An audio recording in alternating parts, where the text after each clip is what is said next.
Hi and welcome to our podcast, changing from can't buy a home to how to buy a home.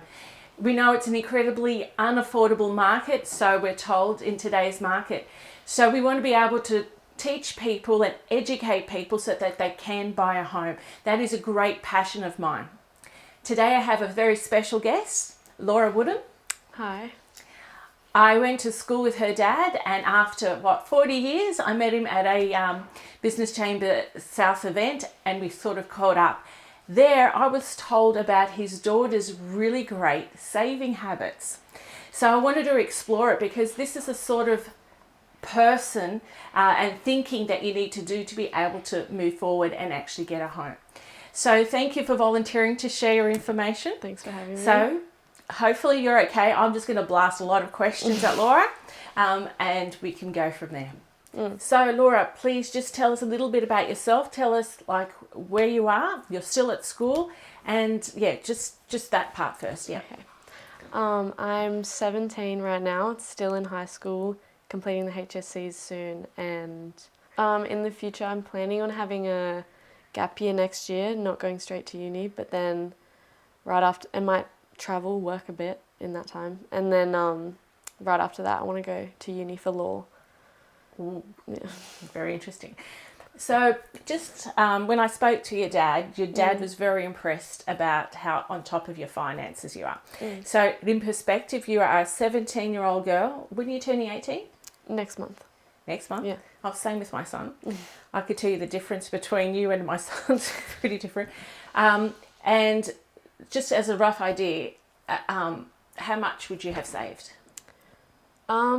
I tend to save, like, it's gotten a bit less as I've gotten older, just because I've got more things I need to put my money towards, but like roughly 5k a year. 5k a year since you were 13. You were 13. Yeah, but it's just like 5k give or take a year. That's pretty good. Yeah. That's I don't know. That's pretty good.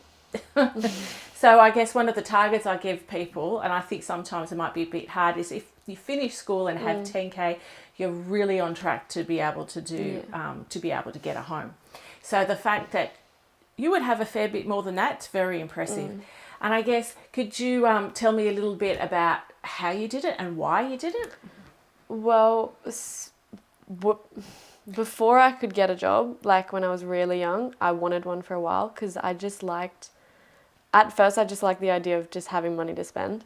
And then once I started earning it, when I was 13, I was like, I spent a bit and then I was like, no, I'd rather save it for like better things. And then once I started saving, I just didn't want to spend it anymore. And I just preferred to keep it for the future. And it just kept going like that, and from when I was young. Wow. Yeah. So you could, I guess you had that mindset that it was better for something else. It wasn't in and like, out. It was, saving up for opportunity, like in the future. I wasn't even sure what yet. I was just like, I'm sure I'll need it later. So you're going to go overseas in your gap year? Yeah, I am planning. So for the first like few months of the year, I'm qualified in traffic control. I did that this year. So I'm going to work nights and weekends because they pay more in traffic control for the first few months. And then I'm going to save some money up for that and spend, because I have different bank accounts for different things. Like one I don't touch, one's like short term and one's spending. And I'm just going to stop you there because I think that's remarkable. So some people have seen Barefoot Investor. Have you read Barefoot Investor? No. Yeah, I haven't read it. Well, I should say I've skimmed it, but I haven't implemented the projects. But regardless, I find that people have the same sort of idea, the concept of having separate bank accounts.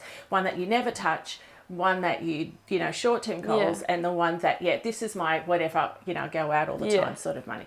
So I find that incredible that you just have that. I'm not quite sure explain how that happens, but it seems like just people that are good with money tend to do that. yeah. So since when I, like my first pay, I decided to put, I think I started putting like 50% in the don't touch and then the other 25 each were in the other two. But I've changed it to 40% in each savings, like short term, long term, and then 20% in spending. And I find it just like it's just easier to manage, because then when you have a lot of money and you're spending, you want to spend it all.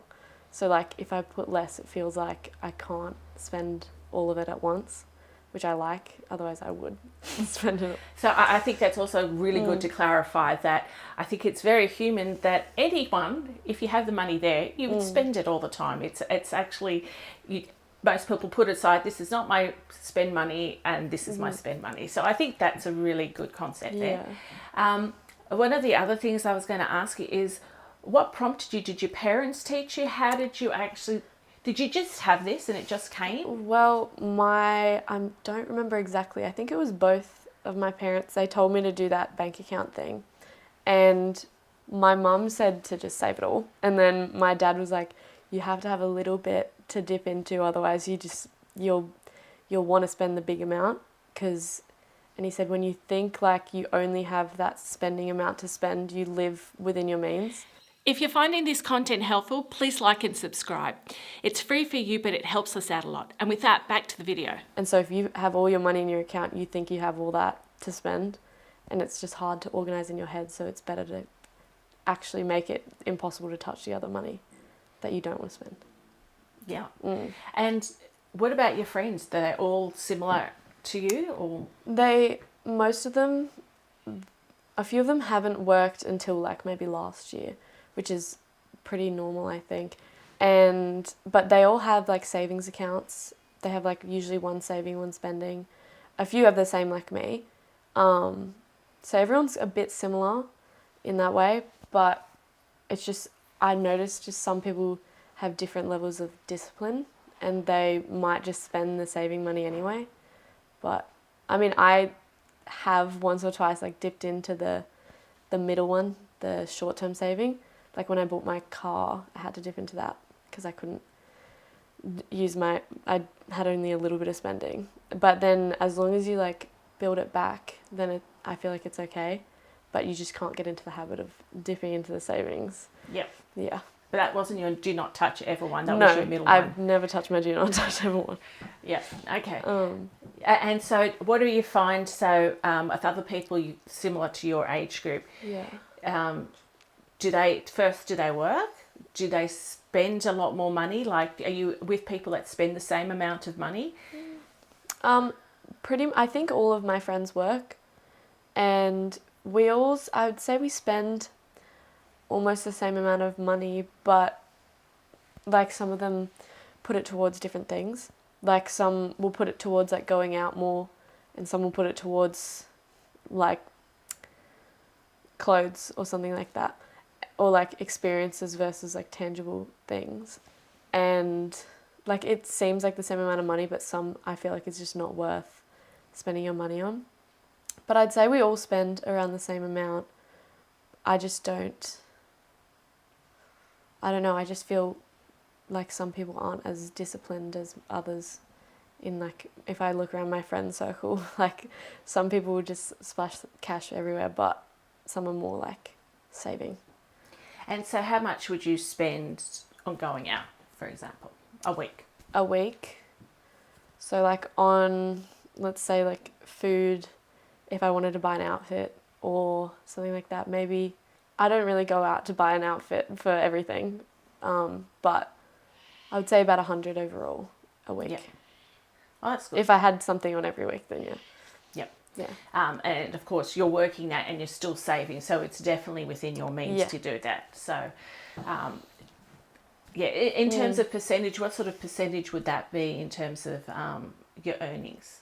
So it wouldn't be like 50% of your income. Oh no.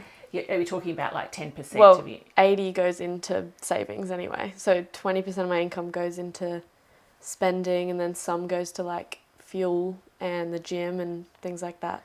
Yeah. And then the rest is like I can spend that. Yeah. Yeah. Okay, so that's in your allowable sort of income. So you're definitely doing, but it's substantially more saving than you are spending. Yeah.